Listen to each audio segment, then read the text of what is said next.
बिहार में चिराग पासवान एक युवा चेहरा है और उनका वोट बैंक अलग है। अब चिराग पासवान की लड़ाई हो जाती है आनंद मोहन से। वही आनंद मोहन जो कि बाहुबली के नाम से जाने जाते हैं और उन पर कई आरोप भी लगे हुए थे। हालांकि वो जेल मैनुअल में तब्दीली के बाद जेल से बाहर आ गए हैं, बरी हो गए हैं। वो भी नीतीश कुमार आनंद मोहन पर मेहरबान हो गए, इसलिए वो जेल से बाहर आ गए हैं। लेकिन जो जुबानी जंग है चिराग पासवान और आनंद मोहन दोनों के बीच बढ़ती जा रही है। हालांकि एनडीए के नेताओं की तरफ से इस पर सफाई भी दी गई है। चिराग पासवान भी नहीं थम रहे हैं, आनंद मोहन भी नहीं थम रहे। आनंद मोहन और उनके बेटे चेतन आनंद इस मामले को तूल देते जा रहे हैं। तो आखिर क्या वजह है इन दोनों की लड़ाई के बीच, आखिर क्या मामला है, उस पर हम आज चर्चा करने वाले हैं। तो जो 4 सीट पर बिहार विधानसभा उपचुनाव हुए थे उसमें एनडीए की जीत हुई।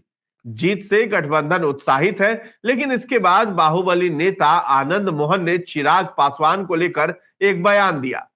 इस बयान ने दोनों नेताओं के बीच तकरार शुरू कर दी। दलित नेता, केंद्रीय मंत्री और एलजेपीआर के सुप्रीमो चिराग पासवान पर आनंद मोहन का बयान क्यों आया, इसे लोग समझ नहीं पा रहे। नीतीश सरकार ने जेल मैनुअल में बदलाव कर आनंद मोहन को जेल से बाहर निकाला था। बाहर आने के बाद उनकी पत्नी लवली आनंद को नीतीश कुमार की पार्टी जेडीयू ने शिवहर में लोकसभा चुनाव का टिकट दिया। वो वहां से चुनाव जीत गई। बेटे चेतन आनंद ने भी राजद का साथ छोड़ दिया। अब सामने में तिरहुत स्नातक उपचुनाव है। यहाँ राजपूत वोटर्स की काफी संख्या है। आनंद मोहन के बयान को इससे भी जोड़कर देखा जा रहा है। जीतन राम मांझी की बहू दीपा मांझी के चुनाव प्रचार में चिराग पासवान नहीं गए थे। ये मामला भी आनंद मोहन ने उठाया, जबकि मांझी ने चिराग पर निशाना नहीं साधा। अब आपको एक रिपोर्ट बताते हैं जिसमें चिराग पासवान से आनंद मोहन क्यों भिड़े हुए हैं, इस पर हम विस्तार से चर्चा भी करेंगे। तो विधानसभा चुनाव से पहले एनडीए में मतभेद की वजह क्या है, इस पर भी हम लोग बातचीत करेंगे। तो जनसुराज के उम्मीदवार जितेंद्र पासवान, उन्होंने 37,000 वोट कैसे ले आए, उस पर भी हम चर्चा करेंगे। तो आनंद मोहन ने चिराग पासवान पर सवाल उठाते हुए कहा था कि चिराग दीपा मांझी यानी केंद्रीय मंत्री जीतन राम मांझी की बहू के चुनाव प्रचार के लिए इमामगंज क्यों नहीं गए। इस सीट पर प्रशांत किशोर की जनसुराज पार्टी के कैंडिडेट जितेंद्र पासवान 37,000 वोट ले आए। ये चिराग पासवान के ऊपर सवालिया निशान खड़ा करता है। चिराग एनडीए में है भी या नहीं, ये सवाल पूछा आनंद मोहन ने। वो पासवानों के नेता है या नहीं, इस पर सवाल खड़ा होता है। तो आनंद मोहन ने जब ये बात कही, उसी वक्त से ये खबर चलने लगी कि अब जो है बिहार की सियासत में घमासान मचने वाला है। तो केंद्रीय मंत्री जीतन राम मांझी ने चिराग पर सवाल तो नहीं उठाए और नहीं इमामगंज से चुनाव जीत चुकी दीपा मांझी ने उठाए, लेकिन एनडीए के अंदर से आनंद मोहन ने सवाल उठा दिया। इमामगंज का इलाका आनंद मोहन का नहीं है, वो एनडीए के संयोजक भी नहीं है। दरअसल चिराग पासवान लोकसभा चुनाव में लवली आनंद के पक्ष में चुनाव प्रचार करने नहीं गए थे। इसका खुन्नस आनंद मोहन अब निकाल रहे हैं। आपको बता दें कि आनंद मोहन पर दलित डीएम कृष्णैया की हत्या का भी आरोप है, उस पर भी हम लोग आएंगे। लेकिन सबसे पहले इमामगंज उपचुनाव और शिवहर चुनाव में चिराग पासवान के नहीं जाने के अलग अलग कारण आपको बता देते हैं। शिवहर लोकसभा चुनाव में जेडीयू के उम्मीदवार लवली आनंद के लिए चिराग पासवान कैसे चुनाव प्रचार करते। आनंद मोहन पर दलित डीएम कृष्णैया की हत्या का आरोप है। वही डीएम कृष्णैया जो कि मुन्ना शुक्ला के भाई छोटन शुक्ला की जब हत्या होती है और उसको लेकर के भीड़ जो है सड़क पे उतर गई थी, उसका नेतृत्व तो ऐसा कहा जाता है कि आनंद मोहन ही कर रहे थे।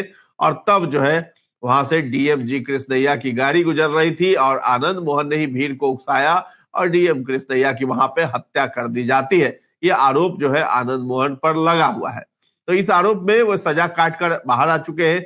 चिराग पासवान को अपने वोट बैंक की चिंता भी रहती है। तो अब दलित डीएम की हत्या का आरोप जब था, तो आखिर एक दलित नेता कैसे वहां पर जाता और चुनाव प्रचार करता, वो भी बाहुबली आनंद मोहन के लिए।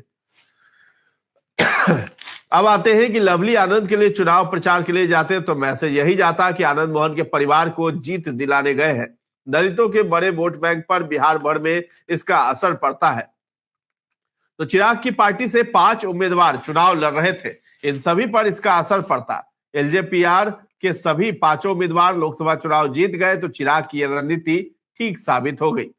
अब पासवान उम्मीदवार और मांझी के बयान की वजह से चिराग नहीं गए हैं। अब इमामगंज की हम बात करते हैं। इमामगंज में जीतन राम मांझी की बहू दीपा मांझी हम पार्टी से एनडीए के उम्मीदवार थी। आरजेडी ने रोशन कुमार को खड़ा किया था, वो भी मांझी जाति से है। तीसरे उम्मीदवार प्रशांत किशोर की पार्टी से जितेंद्र पासवान थे। चिराग पासवान वहां चुनाव प्रचार करने नहीं गए, इसका कोई ठोस कारण उनकी पार्टी अब तक नहीं बता पाई है। लेकिन राजनीतिक कार्यकर्ताओं के बीच सबसे अधिक इसी बात की चर्चा रही कि पासवान उम्मीदवार के खिलाफ प्रचार करके समाज में गलत मैसेज नहीं देना चाहते थे चिराग। तो एक इमामगंज में जनसुराज के पासवान उम्मीदवार के पक्ष में चिराग प्रचार करते, तो बाकी 3 उपचुनाव की सीटों पर पासवान वोट बैंक एनडीए से बिदक जाता। तो ये सभी को मालूम है कि लोजपा के 2 फाड़ होने के बाद भतीजे चिराग पासवान और चाचा पशुपति पारस के बीच संबंध अच्छे नहीं है। लोकसभा चुनाव में नरेंद्र मोदी ने चिराग को ही तरजीह दी थी। पारस की पार्टी का कार्यालय भी छिना गया और चिराग के पास चला गया।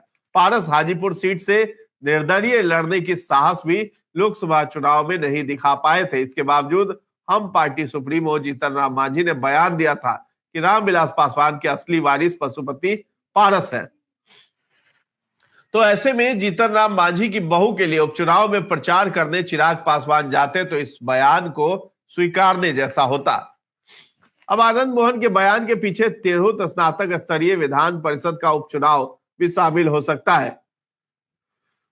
आपको बता दें कि तिरहुत में एनडीए का वोट बट रहा है। 22 सालों से यहां देवेश चंद्र ठाकुर जीत रहे थे, वे अब सीतामढ़ी से सांसद बन गए हैं, इसलिए उपचुनाव हो रहा है। यहाँ जेडीयू की ओर से अभिषेक झा ब्राह्मण जाति से आते हैं। आरजेडी से गोपी किशन उम्मीदवार है जो वैश्य जाति से है। निर्दलीय उम्मीदवार राकेश रोशन है जो एलजेपीआर के पूर्व प्रदेश उपाध्यक्ष है और राजपूत जाति से आते हैं। जनसुराज से डॉक्टर विनायक गौतम भूमिहार जाति से आते हैं। यहाँ सबसे अधिक चर्चा इस बात की है कि राकेश रोशन को चिराग पासवान ने ही उतरवाया है। आनंद मोहन के बयान को इससे भी जोड़कर देखा जा रहा है। आनंद मोहन के सामने चुनौती है कि वो राजपूत वोट जेडीयू उम्मीदवार अभिषेक झा को दिलाए, क्योंकि यहाँ राजपूत वोटर्स भी ज्यादा है। तिरहुत विधान परिषद क्षेत्र में वैशाली, मुजफ्फरपुर, सीतामढ़ी और शिवहर क्षेत्र आता है। लवली आनंद शिवहर से ही सांसद भी है। तो चिराग को दलित वोट बैंक की चिंता तो है, आनंद मोहन को राजपूत वोट बैंक की चिंता है।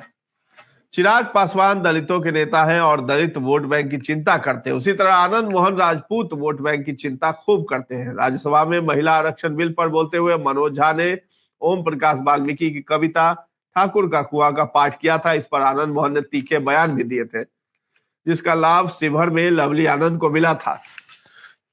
माफ कीजिएगा, ये कविता जातिवाद के खिलाफ लिखी गई। मनोज झा ने कविता पाठ के बाद कहा था कि हम सबके अंदर एक ठाकुर है और ये किसी जाति विशेष के लिए नहीं है। लेकिन इस कविता के पाठ के बाद आनंद मोहन ने अपने तल्ख तेवर दिखाए थे। राजपूत वोट बैंक की चिंता आनंद मोहन के बयान में दिखाई दे रही थी। आनंद मोहन ने कहा था कि अगर मैं राज्यसभा में होता तो उनकी यानी मनोज झा की जीभ खींच लेता और सदन की ओर उछाल देता। आप अगर इतने ही बड़े समाजवादी हो तो झा क्यों लगाते हो? जिस सरनेम की आप आलोचना करते हैं पहले उसे तो छोड़ कर आइए। तो ये सब तमाम बातें हैं। उस समय आनंद मोहन ने कहा था कि आप कहते हैं कि ठाकुर को मारो, आप ठाकुर को कहां से मारोगे? रामायण में ठाकुर, महाभारत में ठाकुर, दर्जनों सैकड़ों कथावाचक 25 लाख से 1.5 करोड़ रुपए लेकर इसी ठाकुर को जप कर पेट पालते हैं। उन्होंने कहा मंदिरों में जहां तुम घंटी बजाते हो, शंख बजाते हो, वहां ठाकुर बैठे हुए हैं। तो एनडीए के अंदर अब जो है खींच तान भी चलने लगी है। राजनीतिक विश्लेषक इस बात को कहते हुए नजर आते हैं। वो कहते हैं कि एनडीए में आनंद मोहन को जेडीयू के लोग उकसा रहे हैं, चिराग पासवान को बीजेपी के लोग। चिराग पासवान ने तिरहुत में उम्मीदवार खड़ा करवाया, इसकी चर्चा भी खूब है। इसके साथ ही जो है चिराग पासवान के बारे में राजनीतिक विश्लेषक ये भी कहते हैं कि एनडीए के मजबूत स्तंभ है चिराग पासवान। तो चिराग पासवान नरेंद्र मोदी कैबिनेट में मंत्री हैं, उनको मंत्री की जवाबदेही नरेंद्र मोदी ने सोच समझ कर दी है। चिराग जान रहे थे कि इमामगंज उपचुनाव में एनडीए की स्थिति मजबूत है, इसलिए वहां चुनाव प्रचार के लिए नहीं गए। जो लोग ये सवाल कर रहे हैं कि चिराग एनडीए में है कि नहीं, उन्हें लोजपा के स्थापना दिवस कार्यक्रम में संतोष सुमन और दीपा मांझी ने पहुंचकर जवाब दे दिया। चिराग पासवान एनडीए के एक मजबूत स्तंभ है, इसमें कोई दो राय नहीं है। और चिराग पासवान और आनंद मोहन के बीच इसीलिए लड़ाई चल रही है, जातिवाद जो है बिहार में बहुत ज्यादा हावी है।